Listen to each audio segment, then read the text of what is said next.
In this section and the next one, we'll begin to look at systems of linear equations. A linear equation is an equation of the following form, where we're given a1 x1 plus a2 x2 all the way up to ak xk, and this is going to be equal to b. Our ai values, these values here, are numbers, and we also call these coefficients. And our xi values are going to be our variables. Now, this is a linear equation in the most general form. Let's go ahead and look at an example of a linear equation that we've seen before. The equation y is equal to mx plus b is a specific example of a linear equation. And this is a line. If we wanted to rewrite this so that it looks more like a general linear equation, go ahead and subtract both sides of this equation by our mx, and we'll get y minus mx is equal to b. So, as it turns out, lines are specific examples of linear equations.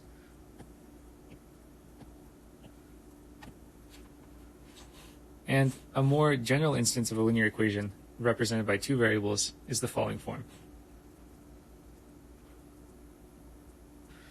Now that we have our linear equation on two variables, this is what we're going to be studying basically throughout this entire section. And let's go ahead and just state the following fact, and it's that a linear equation on two variables also always represents a line inside R2. If we wanted to, we can go ahead and show why this fact is true by solving for our y1. Let me go ahead and remove this 1 from our y. Now, let's rewrite this equation. A1y plus a2x is equal to b. And we want to solve for this y here. So subtract both sides by our a2x. We'll get a1y is equal to a negative a2x plus b. Divide both sides by a1, and we'll get y is equal to a negative a2 divided by a1, x plus b divided by a1. And again, we get an equation for a line. So we've shown both ways. A linear equation on two variable represents a line in R2, and a line in R2 is a linear equation. So these are equivalent ideas inside Euclidean space of dimension 2. And really, we're going to be working on a particular equation about how lines intersect. So we'll translate this in terms of linear systems. Let's go ahead and first introduce the idea of linear systems. So a linear system of equations is a set of one or more linear equations. And again, we're going to be studying how to solve a linear system of equations in this section. In other words, we want to find a set of numbers so that when we plug that number into each equation, then we get that each number that we plug in is a solution, or it makes our system consistent. So let's go ahead and just give a quick definition of what we mean by a solution to a linear system of equations. Now, before we state the main question in this section, let's go ahead and look at an example.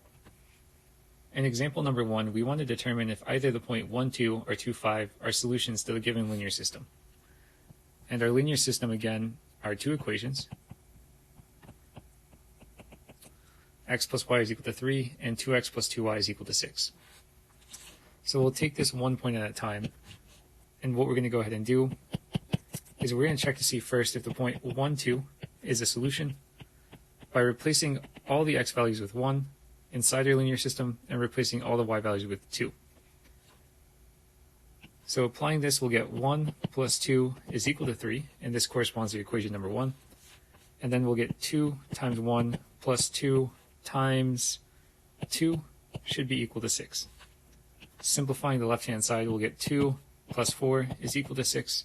And so this is true, and what this tells us is that the point 1, 2 is a solution to our linear system. Now let's go ahead and look at point number 2. Again, we're trying to see if 2, 5 is a solution to our linear system of equations.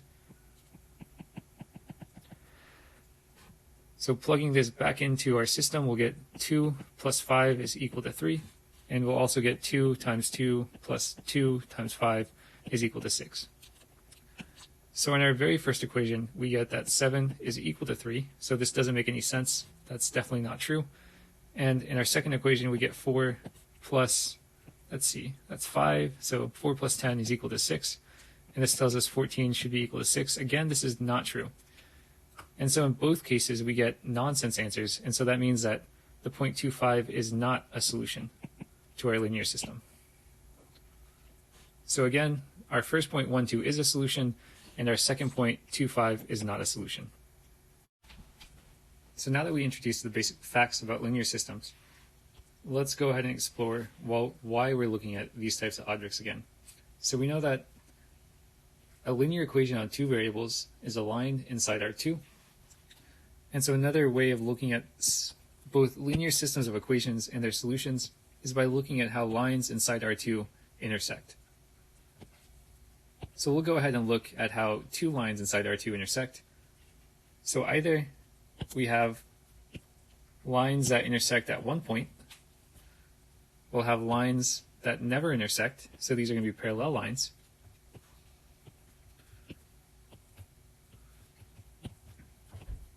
Or finally, the third case that we possibly can have is that two lines intersect everywhere, or that they're the same line. Another way to put this is that if we have two lines that intersect at one spot, there is a solution to our linear system. If we have two lines that intersect nowhere, then there's no solution. And if we have two lines that intersect at an infinite number of points, we have an infinite number of solutions.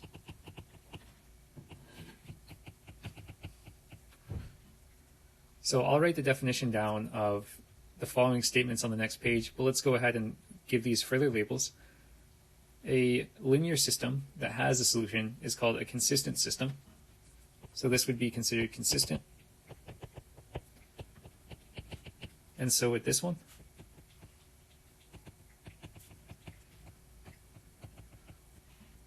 but where we have two parallel lines, we call this an inconsistent system. Finally, our linear system that has a unique solution, so this one over here, we call this an independent solution.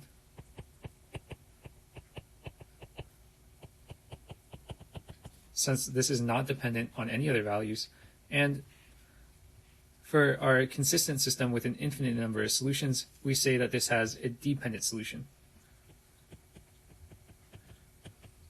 since the solution depends on our input values. So let me go ahead and write down the definition of a consistent system and an independent and dependent solution.